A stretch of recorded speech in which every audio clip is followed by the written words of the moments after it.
Assalamualaikum warahmatullahi wabarakatuh. Bagaimana kabar kita semua, anak-anakku semua? Pada kesempatan kali ini, mari kita belajar bersama tentang memahami keteladanan Nabi Daud alaihissalam.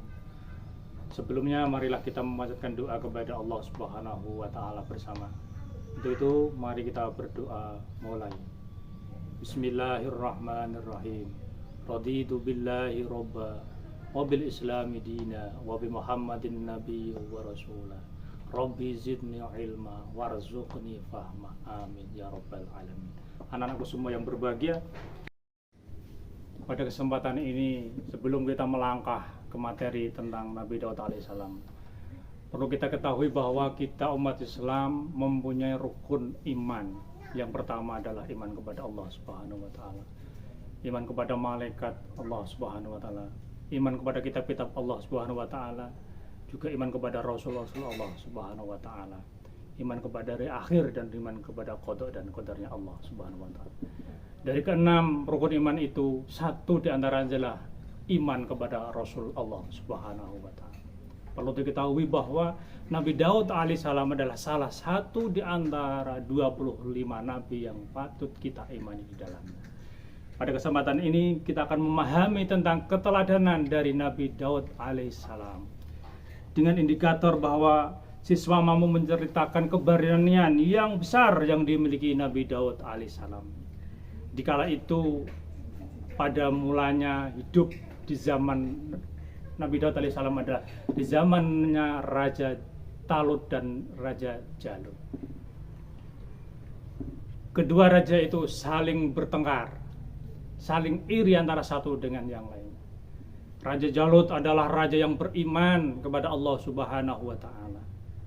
Raja Jalut adalah raja yang selalu ingkar akan kekuasaan Allah. Maka keduanya saling iri akan kesemuanya itu. Disitulah awal mulanya Nabi Daud muda berkecimpung di dalam kerajaan Raja Talut dengan memberanikan dirinya atas keberaniannya untuk mendaftarkan diri menjadi seorang prajurit, meskipun pada waktu itu masih terlalu muda dan belum waktunya menjadi seorang prajurit. Tetapi atas keberaniannya itu Raja Talut pun mengiyakan atau memperbolehkan Nabi Daud untuk menjadi prajurit. Karena apa? Dengan dalil bahwa keyakinan yang tinggi pada Nabi Daud alaihissalam menjadi dasar semua itu. Akhirnya terjadilah suatu pertempuran antara Raja Talut dan Raja Jalut, di mana salah satu prajurit dari Raja Talut adalah Nabi Daud alaihissalam itu sendiri. Dan beliaulah juga yang mampu membinasakan dari Raja Jalut itu. Karena apa? Dengan keyakinan bahwa apapun yang dilakukan oleh Nabi Daud alaihissalam, semuanya itu atas ridho, atas kekuasaan Allah Subhanahu wa Ta'ala. Bukan karena dirinya sendiri yang menjadi kuat, tidak. Akan tetapi semuanya itu diimani, diyakini dalam hatinya bahwa apa yang dilakukan itu atas kekuasaan atau atas kekuasaan Allah Subhanahu wa Ta'ala. Atas keberaniannya lah itulah maka Raja Talut pun menerimanya, meskipun apa atau siapa yang akan menjadi musuh dari Nabi Daud adalah Raja Jalut yang perawakannya besar, mempunyai sifat yang keras. Dari pelajaran ini dapat kita ambil hikmah atau suri tauladannya.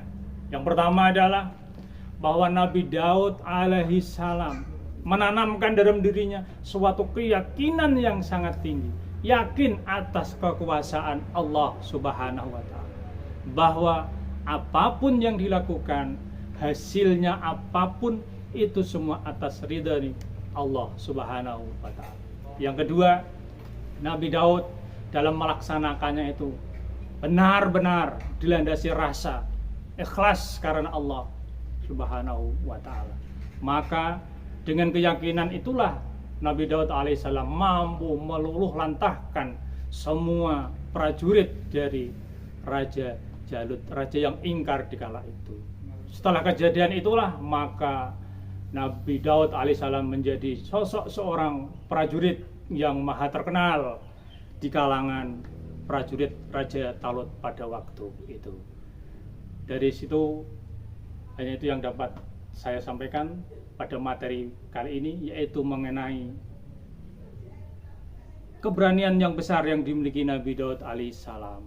Kurang lebihnya mohon maaf. Akhirul kalam. Assalamualaikum warahmatullahi wabarakatuh.